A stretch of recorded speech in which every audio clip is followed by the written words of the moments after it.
వనం గుండా నేను సాక్షి గణపతిని దర్శించుకోవడానికి ఇప్పుడు వెళ్తున్నాను. నాతో పాటు మా మిత్రుడు కూడా వస్తున్నాడు. ఈ కార్యక్రమం జయప్రదం అవ్వాలని చెప్పేసి ఆ స్వామివారిని మనస్ఫూర్తిగా కోరుకుంటున్నాను.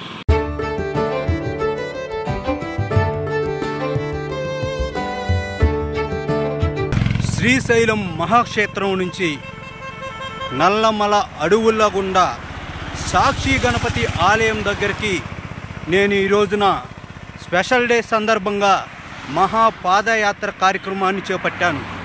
దాదాపు 3 కిలోమీటర్ల దూరం ఉంది. శ్రీశైలం నుంచి సాక్షి గణపతి ఆలయం దాదాపు 3 కిలోమీటర్ల దూరం ఉంది.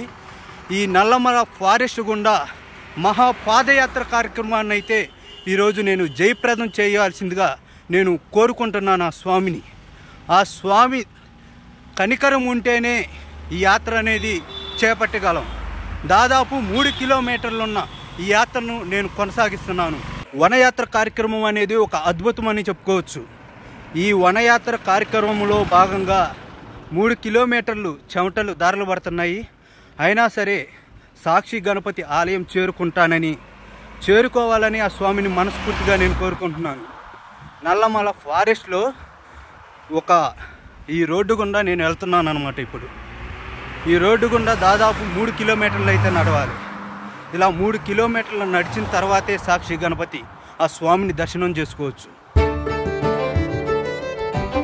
ఎట్టకేలకు నేను సాక్షి గణపతిని దర్శించుకోవడానికి వచ్చేసాను. ఇప్పుడైతే నేను సాక్షి గణపతి ఆలయం దగ్గరలో ఉన్నాను. సాక్షి గణపతి ఆలయం ముందున్నాను. ఈ వనయాత్ర అనేది ఇప్పటితో ముగిసిందనమాట. ఈ సాక్షి గణపతి ఆలయం ప్రత్యేకత ఏంటంటే శ్రీశైలం వచ్చిన ప్రతి ఒక్కరూ శ్రీశైలం శ్రీ మల్లికార్జున స్వామిని దర్శించుకున్న ప్రతివారు సాక్షి గణపతి ఆలయం దర్శనం చేసుకుంటేనే స్వామివారు సాక్ష్యంగా శ్రీ మల్లికార్జున స్వామివారికి చెబుతారంట.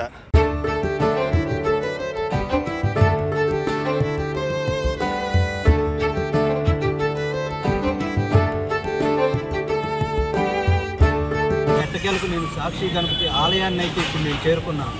ఇప్పుడు ప్రస్తుతం నేను సాక్షి గణపతి ఆలయంలోనే స్వామివారిని దర్శనం చేసుకుని ఇక్కడ కూర్చోవడం జరిగింది.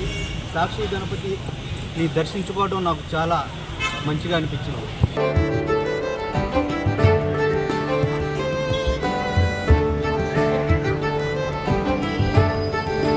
నేను శ్రీశైలం మహాక్షేత్రం నుంచి పాదయాత్ర చేసుకుంటా ఈ వనయాత్రలో నల్లమల ఫారెస్ట్ గుండా నేను మహాగణపతిని దర్శించుకోవడానికి ఇక్కడికి వచ్చాను.